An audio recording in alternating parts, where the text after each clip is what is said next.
ሰላም ቤተሰቦች፣ ዛሬ ደግሞ ሙሉ የአማርኛ ፊደልን እናያለን ማለት ነው። ይህንን ቪዲዮ ላይክ በማድረግ ሌሎችም ደግሞ ሼር በማድረግ እንድተባበሩ ስላሳስባለሁ።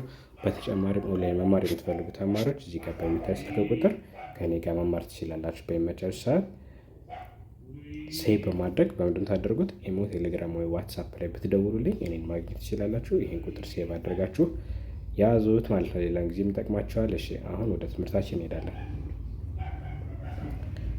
ሀ ሁ ሂ ሃ ሄ ህ ሆ። እስኪ እንደግሟለን። ሀ ሁ ሂ ሃ ሄ ህ ሆ። እሺ፣ አሁን ይህን ተለማምደናል። እስኪ ከነዚህ ፊደል ደግሞ እጠይቃችኋለሁ። ለምሳሌ ይቺ ፊደል ማናት? ያከበብኳት ይቺ ፊደል ማናት?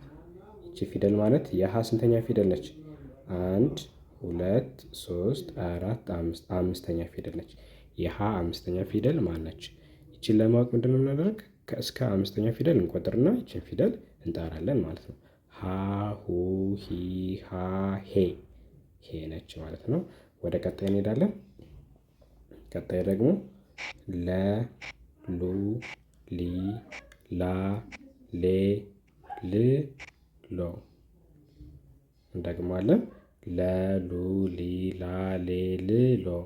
እሺ፣ ከእነዚህ ፊደሎች ደግሞ እቺ ፊደል ማነች? የለ አራተኛ ፊደል ማነች?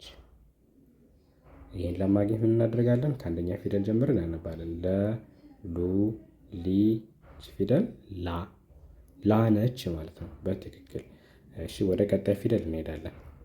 ይሄ ፊደል እና ይሄ ፊደል ሁለቱ ተመሳሳይ ናቸው። እሺ፣ ይሄ ፊደል እና ይሄኛው ፊደል እነዚህ ቤተሰቦች በሙሉ ሲነበቡ ተመሳሳይ ናቸው። ማን ብለን ነው የምናነባቸው? ሀ ብለን። ሀ ሁ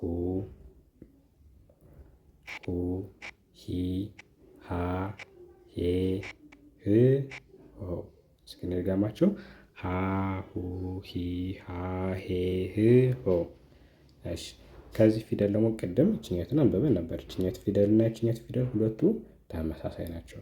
አሁን ደግሞ ሶስተኛ ፊደል እናነባታለን። የሀ ሶስተኛ ፊደል ማን ናት?